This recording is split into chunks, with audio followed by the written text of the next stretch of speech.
Hi everyone, Jackie Mirkopolous, one of your co-founders from Evolve Holistic, again here with Freyja and Dain from Move Daily. And today we're going to talk to you guys a little bit about why we chose to do a retreat for the type of work that we want to do together. And my biggest thing for doing retreats for this stuff is a common thing that I keep hearing from clients of mine or family and friends is that they go away on these beautiful vacations or these beautiful retreats, they have an amazing experience, they feel great, and they come back and they're like, I don't even know what I did or how to do the stuff that I did, how to do things that are right for me.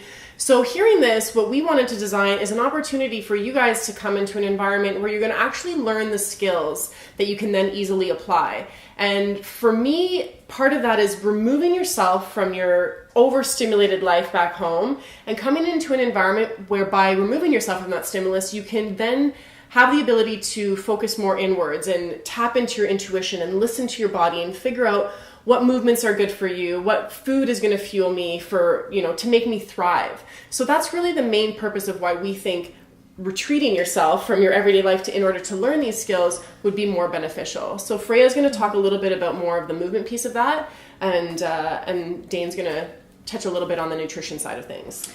So as Jackie mentioned, the key of this is just about tools. It's all about tools that you can then apply for your daily life. So again, this retreat is not about bringing you in and teaching you that you have to have a whole lifestyle overhaul. It's removing the environmental things at home that may not be serving your long-term outcome, both body and mind alike. So on the retreat, from the movement side of things, we're going to teach you a bunch of different tools. You might find that 10 of them resonate really well at certain points of your day, and those will be the ones that you can then incorporate more easily down the line. We're going to play around with different levels of intensity. We'll play around with different types of body scans if you're worried about one part of your body in particular, in terms of joint health and so on. We are giving you the tools so that you can feel like you can excel and take care of that without fear or worry that you're going to make yourself worse long term. And then most importantly, we're going to introduce play.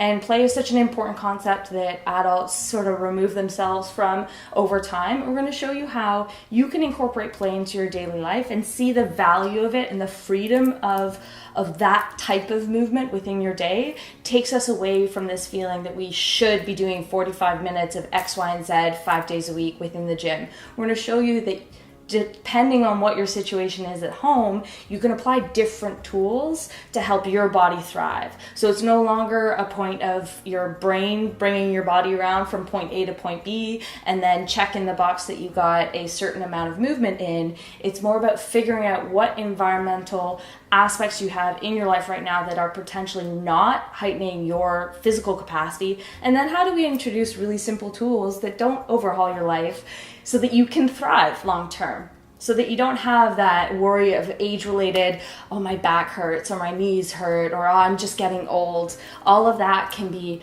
relatively sussed out when you're away from those stressors and then put back in with relative ease when you go home. Mm-hmm. Yeah, and so like Freyja was saying, it's all about skills. So I specialize in the nutrition realm of things, and clients are always coming to me saying, well, I read this, or I thought I should be doing this, but it doesn't feel good.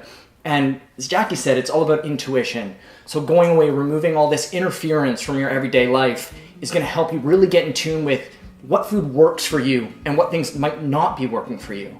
I have a lot of clients who come to me and they think, oh, I'm intolerant to food X, Y, Z, but it can be just stress. It can be a false positive because they're eating that food under a stressful environment.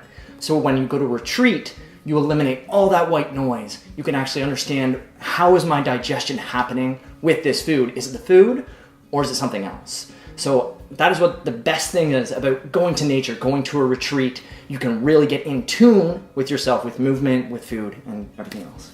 And the thing too is once you become more in tune with that and you build that self-awareness, when you remove yourself from your stresses and your everyday life, now when you go back home and you start to live your everyday life again, now that you've had that awareness, you can start to become your own self-regulator. And when something feels off, you can then identify where that may be coming from and what adaptations and changes you need to make for your capacity on that present day. How about I'd love to hear your thoughts on why, in terms of the habit building piece of that, why going away for a retreat would help that piece. Yeah, and that's the thing. So again, when we take away everyday stressors, it actually allows you to fully engage in a new behavior, a new activity. and you can really focus on that and understand how that makes you feel. How that, if you start your day in a different way, how does that domino through the rest of things? If you like have the chance and the time and the mindset and the headspace to actually start learning a new skill, it just gets so much easier to apply it when you go back to that stressful environment because it's already set without all that noise. Absolutely. A retreat is closing all the tabs in your brain. Yeah, I like that. absolutely. Got too many tabs open, Yep. so we're gonna Close down close the tabs, work on one thing at a explore time. little things. Yeah, when you get home, you can start slowly opening them up and figuring out which ones serve you, and hey, which ones you would rather stay shut down. Absolutely. And I just want to emphasize too, when you said the word play, I heard a really good quote. I forget who says it, but it's something like, we don't stop playing because we get old. We get old because we stop playing. 100%. Right? Yeah. So what better environment to learn these skills? I mean, adults learn better in a more relaxed, playful environment. So Absolutely. taking yourself away from that rigidity of everyday life, coming down to Costa Rica with us, being It's in fun. a beautiful nature environment, being, immersed in all of these programs, and more importantly, the knowledge that the three of us are going to be able to share with you guys from our personal experience with ourselves and also with our clients. It's going to be a really valuable experience for all of you guys. So anyone out there who's struggling with these types of things, with habits, with what kind of movements work right for me, what kind of food works right for me, how do I know how to tap into it, and how do I make it sustainable for myself when I go back home, we would love for you to come and join us February 16th to 23rd in beautiful Manuel Antonio, Costa Rica, where we are going to play.